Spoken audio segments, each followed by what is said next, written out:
mën a gën a bari.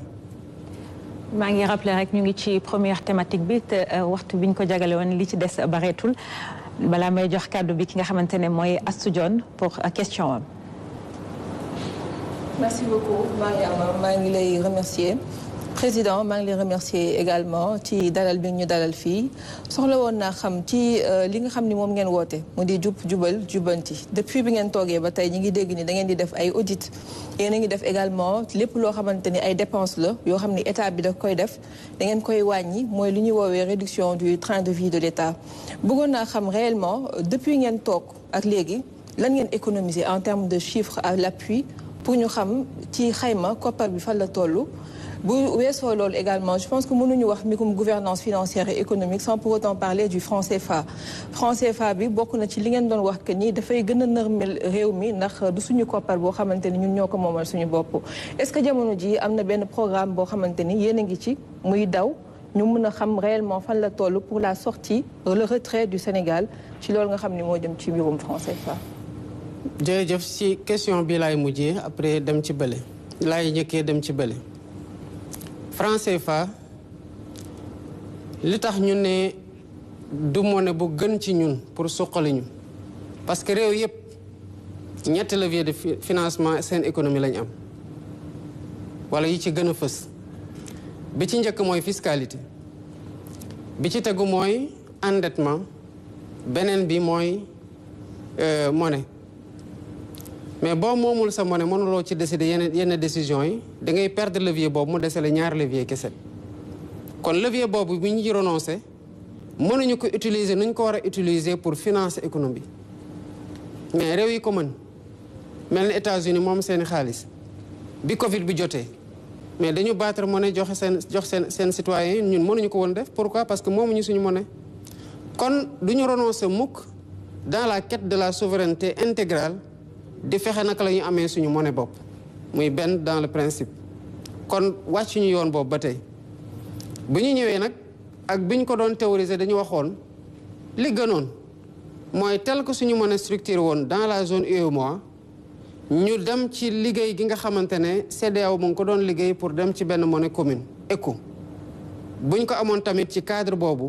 lu ñuy rëcc dinañ ko mën a def waaye am na réew yu ko am ci biir Afrique parce que moom am nañ seen monnaie bopp. processus CEDEAO pour la gestation de la monnaie commune yéex na ñi noonu bu ñu ko mënul am foofu naka lañ koy amee ci biir UEMOA ci diggante bi am na réformes yoo xamante ne daanaka levier yi ñu échappé woon yépp ci administration monnaie CFA bi am na lu ñu ci récupéré waaye am na lu des ba léegi parce que ba tey ñu ngi ko arrimé à une seule devise muy l'euro nekk à parité fixe tamit mënuñu profito ci fluctuation yi ak yeneen monnaie yi pour mën a jouer sur le levier monétaire kon boobu mu ngi ñuy rëcc ba tey mais au niveau de la BCEAO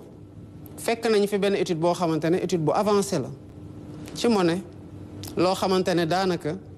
bu dul woon ni UEMOA doon yeexal ay tànkam pour xaar CEDEAO kon mën nañoo baral tànk ci dans le cadre de l'UEMOA ba récupérer une monnaie souveraine boo xam ne sax mën na am du am le même nom bi nga xamante ne moom la am tey du am même symbole du am même billet yi kon côté boobu ñu ngi ciy liggéey ba tey di waxtaan ak suñuy partenaires que mu nekk dans le cadre de l'UEMOA wala mu nekk dans le cadre de l'UEMOA avec la BCEAO ce processus suit son cours en même temps que li ñuy waxtaan ak CEDEAO tamit ñu ngi ci ba léegi kon sur le plan de la monnaie retenez que ñu ngi ba léegi ci suñu trajectoire li ñu waxoon bu ñu ko amee dans le cadre de la CEDEAO c'est tant mieux bu ñu ko amul ñu léegoo ki ci biir UEMOA bu yeexee ci dans le cadre de l'UEMOA nag ñu génn am suñu monnaie bopp mais ça fait juste un an mënuñu en un an ñu ñëw ne waa CEDEAO seen monnaie dafa yeex doo leen ci génn wëlbatiku en un an wax waa UEMOA yéen tamit doo leen avancé kon ñu ngi engagé tout de suite et maintenant en processus monétaire te am na sax d'autres prérequis yoo xamante ne en termes de stabilisation des agrégats et de sécurisation des agrégats macroéconomiques et même suñu économie ci boppam en termes de production d'exportation pour garantir devises yi ay prérequis yoo xamante ne mu pareegul pour ñu jóg rek ne dañuy song directement une monnaie sénégalaise souveraine loolu moo nekk ñaareelu question bi nga xamante ne posé woon nga ko la première question fàttali ma ko. ci wàllum économie Sénégal nan la ñu xayma si li mu économiser. si li nga xamante ne économiser nañu ko. réduction. xam nga sànq bi ma doon répondre sur la question des ressources fan la ñuy jëlee ressources yi dama fàtte woon un aspect important mooy renégociation contrat yi lan la jur. parce que ñaar yooyu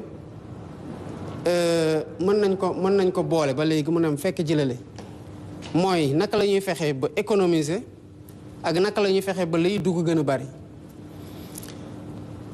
ñaata lañ économiser toog fii wax la ni xayma bi chiffre bii la ce serait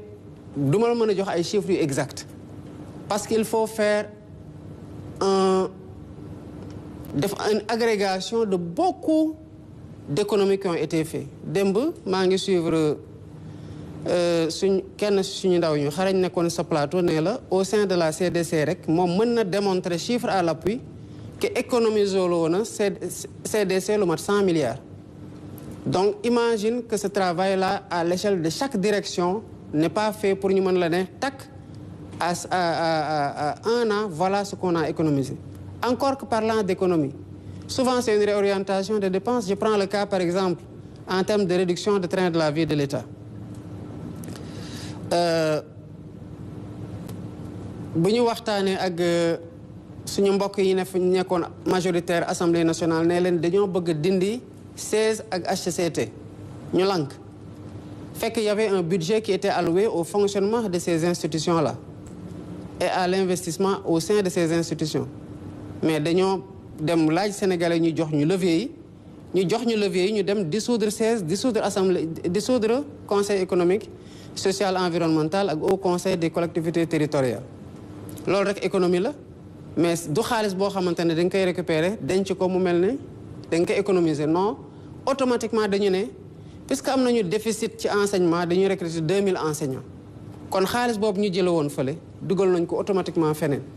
mën nañoo joxe yeneen exemple ñi nekkoon dans le cadre du programme spécial de désenclavement mais bu ñu ñëwee fekk ñu waxtaanee ko ba pare mais dañu leen ne lii ngeen waxtaanee nii am na ci loo xamante ne c'est pas acceptable ñu waxtaanaat ak ñoom rek amaat une économie foofu de 24 milliards mais newuñu leen ne fi ñu leen waroon fayee 74 milliards dañu leen di fay 50 milliards par exemple dañu leen wax ne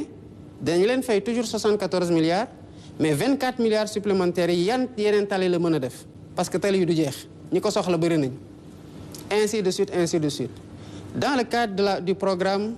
des constructions scolaires bi ñu fi fekkoon bi ñu waxtaanee mais dans un premier temps demoon nañ ba wàññi ci lu mat 30 milliards yoo xamante ne contractant bi nangu woon na ko bàyyi ñu ne kon na ko tabaxee ay yeneen salle de classe lu mat 2000 salles de classe kon réorientation la woon mais c'est des économies d'échelle yoo xamante dañ koy def pour réorienter ko fi nga xamante ne xëy na dès le départ foofu la waroon dem parce que bu dee yow 30 milliards mënoon nga ko récupérer ci benn contractant nga bàyyi ko fu mu la waroon tabaxlee 6000 classes mu tabaxal la 4000 classes mais boo ñëwee waxtaanaat ba récupérer waat loolu bu bëgg ko dugalaat ci 2000 classes yi mais loolu économie du ko romb mën naa la ci limal yu bare y compris concessions yi ngeen gis ñuy dénoncer parce que dénoncer ko c'était renoncer à tout ce qui pouvait jóge foofu dugg économie ñaara ci am li waroon duggul nga fexe ba mu dugg li waroon génn dem ci li dul farata nga fexe ba mu dugg ci farata et sous ce rapport là que mu nekk ci audit yi que mu nekk ci renégociation yi